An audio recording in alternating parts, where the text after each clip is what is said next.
Bir.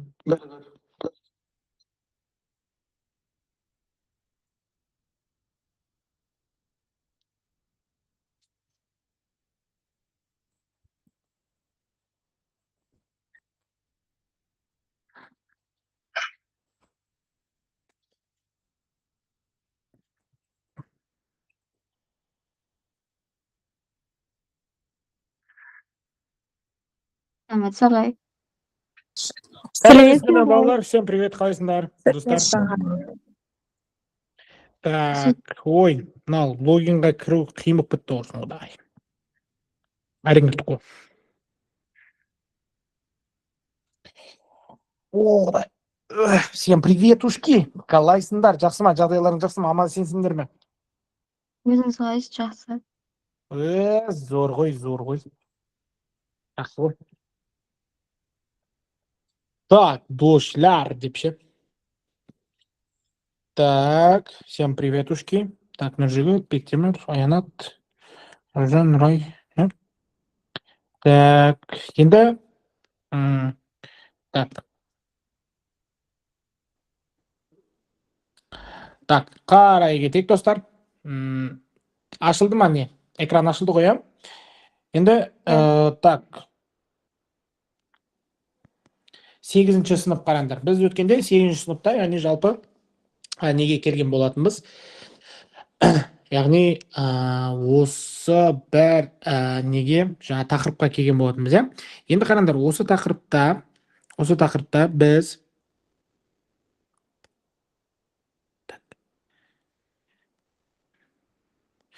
осы тақырыпта біз қараңдар, мынау тақырыптарды қарастыратын боламыз. Ең біріншісі біз өткенде мынау тақырыптардың бәрін өттік. Физикалық географияны айтқан бастап кеттік, иә, біз осы жерде айтпақшы. Литосфера дегендерді. Так. Айтпақшы, өткен тақырыпта біз осыны өткен болатынбыз, иә, палеозой, мезозой деген сияқты эраларды айтқан болатынбыз. Енді біз бүгін сендермен бірге жаңағы мына тақырыпты 13 параграфты айттық. Бітірдік, иә, біз атмосфераны өтетін болатынбыз. Міне. Атмосфераны өттік. Ендеше кеттік, атмосфераны қарастырайық. Так. Енді атмосфера тақырыбы, достар, қараңдар. Атмосфера тақырыбы бізде мынандай нәрсе. Атмосфера тақырыбында климат түзуші фактор деген зат болады бізде. Яғни климат түзуші фактор дегеніміз не? Соны қарастыра кетейік, иә? Енді ол мынандай жатты, қараңдар. Белгілі климат түзуші фактор дегеніміз не? Яғни климат ненің әсерінен пайда болады деген сөз ғой жалпы. Почему климат сондай пайда болады деген сөз? Ассалаумағалейкум. Уағалейкум ассалам, Құдірет, қалай жағдай? Жалпы осындай нәрселер болады. Енді қараңдар, белгілі бір аумаққа тән ауа райының ұзақ жылдар бойы қайталанып отыратын жиынтығын климат деп атаймыз. Міне, осы жерде мынау климат деген затымыз бізге өте қажет болады. Климаттың бізде несін сұрайды? Балар, міндетті түрде ережесін сұрайды. Қараңдар, жалпы, яғни климат деген сөздің, климат дегеніміз не деп сұрайды? Просто ережесін беріп қалуы мүмкін, иә, жалпы. Яғни бізде климат, яғни белгілі бір уақыт аралығында осы жерде болып жатқан деген сияқты сондай нелерді құрауы мүмкін. Енді қараңдар, ал жер шарының дейді, қараңдар, жер шарының кез келген аймағындағы климаттың қалыптасуына әсер ететін факторлар, жағдайлар, ол климат түзуші факторлар деп аталады. Міне, любой жердің климаттың қалыптасуына әсер ететін дүниелерді климат құраушы факторлар деп айтады. Яғни қараңдар, балалар, осы жерде мен уже белгілеген екі сұрақ сендерге ұбт-да міндетті түрде кездеседі. Яғни осы жерден алынған. Жалпы сендер климаттың не екендігін, және ол климат түзуші фактор деген не екендігін жалпы білесіңдер, иә? Оны қатты айтудың қажеті жоқ. Енді аса маңызды климат қалыптастырушы факторларға дейді, яғни жалпы климат қалыптастырушы факторларды біз не деп атаймыз, оларға не жатқызады екенбіз?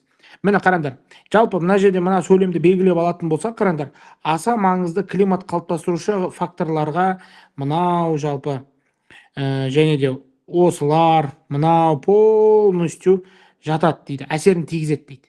Жалпы осы жердегі нақты ең көп келетіндерді қарастырайық. Қараңдар, ең бірінші көп келетін нәрсе ол географиялық ендікті сұрайды. Жалпы географиялық ендік, яғни климаттың қалыптасуына әсер ететін бірінші дүние ол климат, географиялық ендік. Ал осы жерде климаттық ендік дегеніміз не? Яғни бұл какой-то бір мемлекеттің, болмаса бір жердің орналасқан, жер планетасында орналасқан аймағын айтады. климаттық ендік деп соны айтамыз.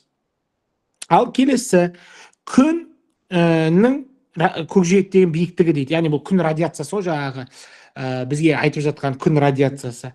Потом келесі ол бізде атмосфераның жалпы циркуляциясы дейді. Бұл не мағынаны білдіреді? Бұл біріншіден не мағына? Және жер бетіндегі ауалардың қалай қозғалатындығын. Основной осы үшеуі қажет. Қалғандары бәрі жер бедері, жаңағы оның ірі құрылымдары деген сияқтылар, олар қосымша мәліметтер. В основном осы үшеуі бізден міндетті түрде не істейді екен? Сұралады екен. Міндетті түрде осыдан бізде сұралады екен.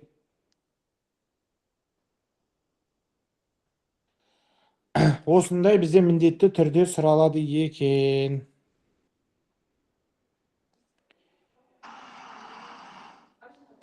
Енді қараңдар, климат түзуші факторлардың кестесі бар мына жерде. Смотрите. Осындай климат түзуші факторлар бар. Қараңдар. 6-шы кестеде осыған назар аударыңдар. Климат түзуші факторлар, жалпы осындай нәрселер тұрады. Қараңдар, яғни бағана біз міндетті түрде көп келеді дегеніміз, мына кесте бойынша географиялық ендік келеді, сосын атмосфера циркуляция, сосын жердің несі, бедерінің сипаты. Қалғандары тоже мына по одному штуку келуі мүмкін. Яғни жалпы мұхиттар мен теңіздердікі, сосын жаңағы жер бетінің төсеніш беті, альбедо құбылысы деген сияқты. Осылардың барлығына каждыйына жеке-жеке не береді. Енді кез келген жердің географиялық орны мен әртүрлі ендіктерде орналасуы күн сәулесінің түсу бұрышына өзіндік ықпалын тигізеді дейді. Міне, мына жерде оқып жатырмын мен, қараңдар мына жерде, міне. Кез келген жердің географиялық орны дейді, оның жаңағы әртүрлі ендіктерде орналасуы күн сәулесінің түсу бұрышына өзіндік ықпалын тигізеді. Немесе біз оны күн радиациясы деп айтамыз. Енді кеттік. Күн жер бетіне келіп түскен күннің жылуын, міне, келіп жүретін жылуын біз оны күн радиациясы деп атайды екенбіз, міне. Яғни жер бетіне келіп түсетін күннің жылуын, күн жылуын біз күн радиациясы деп атайды екенбіз. Ал енді қараңдар, мына жерде айтып тұр бізге, күн радиациясы дейді, тура және шашыранды деп бөлінеді дейді. Міне, тура радиация и шашыранды радиация деп не істейді дейді, бөлінеді дейді. Бұны сендер жақсы білесіңдер.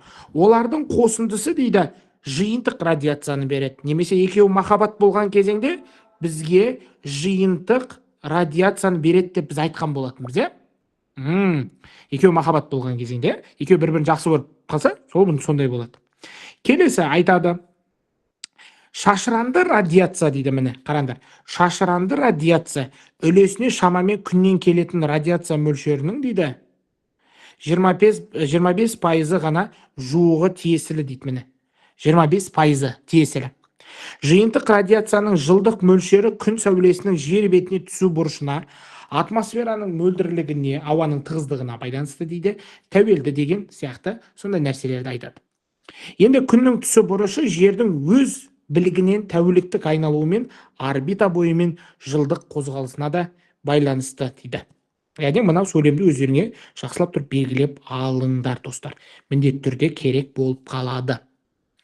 Келесі, әсіресе қоңыржай белдеулер мен полюстер маңында күн радиацияның мөлшері жыл мезгілдеріне қарай күн мен күннің түсу ұзақтығының өзгеруіне байланысты азайып отырады дейді. Қараңдар, яғни мынандай сұрақ бар ұбт-да, күн радиациясының азаюына алып келетін, болмаса өзгеруіне себепші болатын климаттық белдеулер деп айтады. Ол қараңдар, қоңыржай мен полюстерде екен. Күннің түсу ұзақтығы өзгеріп азайып отырады дейді. Яғни мысалы, например, қыста аз түседі, күзде нормальный түседі, жазда өте көп түседі, көктемде жақсылап басталады деген сияқты сондайда әсер етеді екен. Енді өте маңызды сұрақтардың бірі, оқушыларға жиі келетін сұрақтардың бірі, ол мынау: жер бедерінің күннің кері шағылысуы альбедо құбылысы деп аталады екен. Көрдіңдер ме? Альбедо құбылысы деп несейді екен? Аталады екен. Оның көрсеткіші жердің төсеніш бетінің жамылғысына, сипатына байланысты болады. Осы жерде 25-ші суретті қарау керек. Енді мынандай сұрақ бар, қараңдар. Жауған қар бар ғой, жалпы қар, кәдімгі қыста жауатын қар дейді, жаңа жауған қар болсын, любой қар болсын дейді, күн радиацияның неше пайызын дейді қайтарады дейді. Міне, жаңа жауған қар күн радиацияның 90%-ын шағылыстырады дейді. Ал ұбт-да өткен жылдан бастап келген сұрақтардың бірі осы, ол мынау. Өткен жылы келген сұрақтардың бірі ол мынау. Құм қанша пайызын кері қайтарады дейді күн сәулесінің? Құм. Яғни бұл 35-40%-ын не істейді екен? Қайтарады екен. Шағылу есебінен күн радиациясының 15-30% жуығы ғарыш кеңістігіне қайтады. Бұл да сендерге келеді. Яғни қанша пайызы ғарышқа қайтадан кетіп қалады кеңістігіне дейді. Ол 15 пен 30% аралығында екен. Енді қараңдар, мына фотоны жаттап алыңдар. Бұл 25-ші фотода қараңдар, күн радиациясының жер бетіне түсуі деген нәрсені қайта альбедо құбылысын айтады. Енді қараңдар, мына жерде жиынтық күн радиациясы дейді, сосын шағылған немесе шағылысқан альбедо дейді, сосын тура радиация дейді, сосын жаңағы шашыранды күн радиациясы дейді.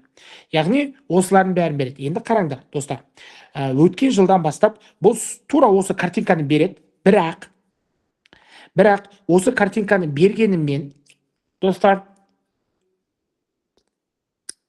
осы картинканы бергенмен сендерге мына жерге сандарды қойып қояды. Қараңдар, мысалы, например, 1, мына жерге 2, мына жерге 3, мына жерге 4 деп беріп қою мүмкін. Сол кезеңде мысалы сұрайды, суретте көрсетілген деп сұрау мүмкін.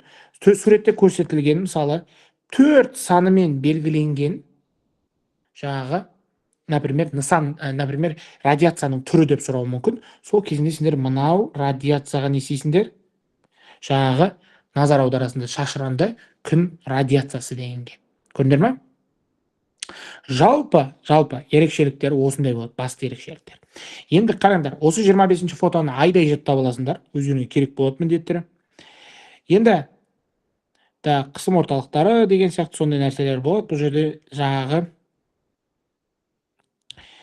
құрлықпен астында қатар қалыптасады дейді. Сол мына жерде. Енді көп оқушылар оқымай кететін нәрсе бар, ол мына жерлер. Ол мына жерде оқушылар көп оқымай кетеді. Неге? Өйткені бұл маңызды емес деп ойлайды. Бірақ қата ұбт-да сұрақ құрастырушылар, яғни ұбт-да сұрақ құрастыратын адамдар не істейді? Жаңағы осындай жерлерді алып кетеді. Біледі, өйткені оқушылар не істемейтіндігін, оны оқымайтындығын біледі. Сөйтеді, мынандай сұрақ бар. Даже тіпті нұсқа талдаулардың кезінде бір нұсқа талдауларды көріп жүрсіңдер, достар, егер мынандай сұрақты кездессе, қараңдар, бүйтеді. Солтүстік жартышар материктер үшін ең ыстық ай дейді, шілде дейді. Көрдіңдер ме? Ең ыстық ай шілде дейді. Мен даусым естіліп тұр ма, достар? Иә. ағай. Шілде дейді. Ал ең суық ай дейді, міне, ең салқын ай дейді, қаңтар болса дейді, қараңдар. Значит, бізде ең салқын ай қаңтар болса, бізде қаңтар ең суық ай ғой, ең жылы ай шілде. Ал айтады, сосын бүйтеді, оңтүстік жартышарда дейді, ең ыстық ай қаңтар дейді. Ал ең салқын ай шілде болып саналады дейді. Көрдіңдер ме? Значит, мына жерде қарайтын болсаңдар, біздікіне не екен? Наоборот екен. Мысалы, бізде қаңтар ең суық ай болса, оңтүстік жартышарда не екен? Ең жылы ай екен. Ең ыстық ай екен. Вот, осы жерден сендерге алынады. Сондықтан әрбір жартышардағы материктерде қысым орталықтары қыста жоғарғы қысымды, жазда төмен қысымды болады дейді.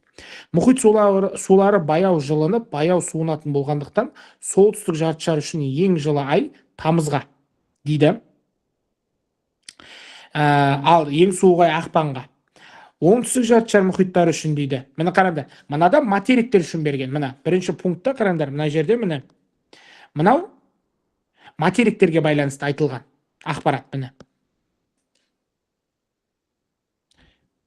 Мынау материкке байланысты айтылған ақпараттар. Түсінді ме? Мынау материкке байланысты айтылған ақпараттар, міне. Ал мынау уже мұхитқа байланысты. Сұрақты не қыласыңдар? Дұрыстап оқыңдар. Сұрақты бейт берген, қараңдар. Мұхит сулары баяу жылынып болғандықтан дейді, солтүстік жар мұхиттары үшін дейді, ең жылы ай тамыз дейді. Ал ең суық ай ақпанға барады дейді. Міне, Бұл мұхиттарға байланысты айтылған ақпарат. Келесі жаңағы нәрсе оңтүстік жартышар үшін дейді. Оңтүстік жартышар үшін, мұхиттар үшін ең жылы ай ақпан, ал ең салқын ай тамыз айларына сәйкес келеді дейді. Міне, сөйтіп осындай өзгеріп отырады. Бұл мұхиттарға байланысты айтылған ақпарат екен, достар. Міне, мұхиттарға байланысты айтылған ақпарат екен, достар, осындай.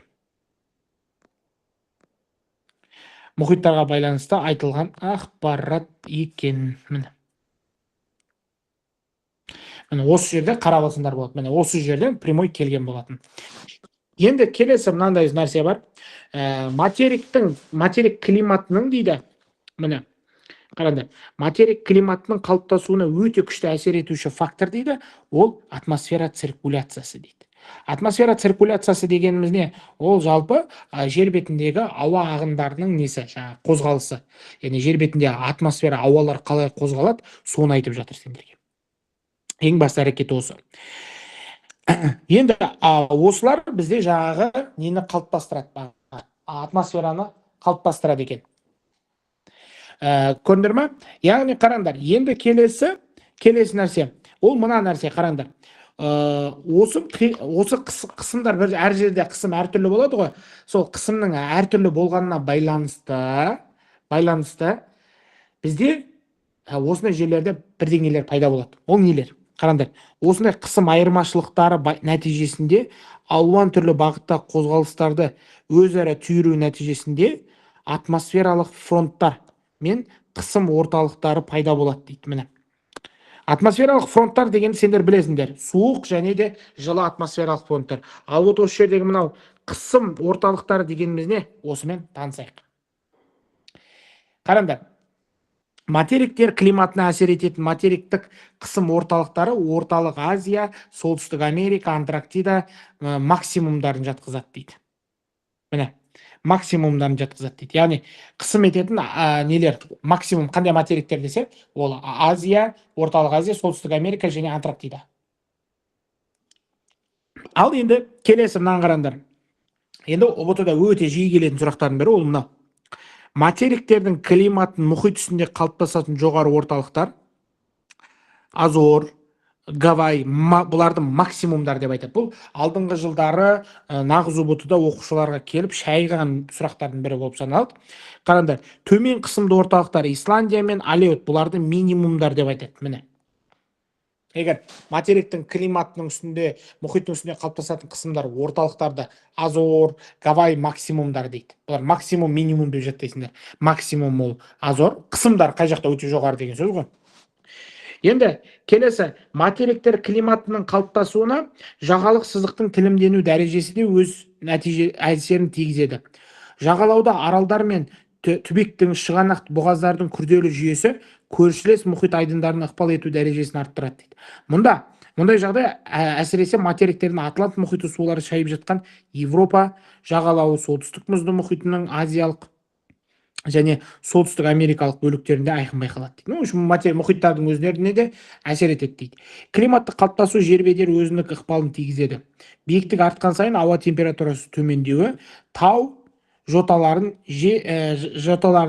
жел жақ беткейлерінде жауын-шашын мөлшерінің көбірек түсуі әр материктің жер бедерінің өзіндік ерекшеліктеріне тәуелді болып келеді. Яғни жер бетіндегі таулар өте үлкен климатқа да не істейді дейді, әсер етеді дейді. Вот. Енді қараңдар, осы жерде жағалық бөліктер арқылы дүниежүзі мұхиттағы жылы және суық ағыстардың өтуі материктердің климаттық жағдайының ерекше сипатқа ауысуына себепші болады дейді. Міне, осы жерде мынау сұрақ бар. Сендер ағыстарды өттік, біз ағыстарды айттық. Аса қуатты Гольфстрим мен оның жалғасы болып саналатын солтүстік Атлант ағысы жыл ағысының өтуі солтүстік Америка мен Еуропа жағалауындағы климаттың жылы әрі ылғалды болуына әсер етеді дейді. Яғни Гольфстрим жаңағы мынау Норвегия, Швецияның қыста қатып қалмауына өте үлкен өзінің септігін тигізеді екен. Бұл мынау ортада экваторда жинаған ыстықтың барлығын, тропикте жинаған ыстықтың барлығын Европаға апарып тастайды екен.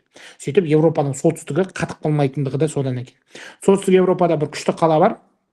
Точнее, ол Ресейдің қаласы, Мурманск деген қала бар. Қысы жазы қатпайтын. не теңіз болып саналады, қала болып саналады. Керісінше суық ағыстар жинап өтетін материк жағалаулары тіпті экватор маңында маңайында орналасқанына қарамастан құрғақ шөлді аумақтарға айналған дейді. Давайте осыны қарастырайық. Бұған қандай нелер мысал бола алады дейді. Мысалы, бізде қандай суық ағыстар бар? Мысалы, осы шөлдерді қалыптастырған, біз шөлдерді өткен кезеңде айтқан болатынбыз. Смотрите, достар, мынандай екі шөліміз бар. Бұларға мысал болатын екі шөл бар. Ол балалар бізде жаңағы Намиб шөлі, сосын Атакама шөлі.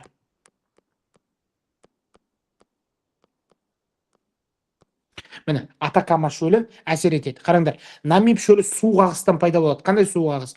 Бенгел суық ағысынан пайда болады. Ал Атакама Перу суық ағысынан пайда болады. Олар хотя экваторға жақын жатса да, шөлді қалыптастырады екен. Көрдіңдер ме? Бұл аталған факторлардың әсер ету дәрежесі барлық жерде бірдей бола бермейді.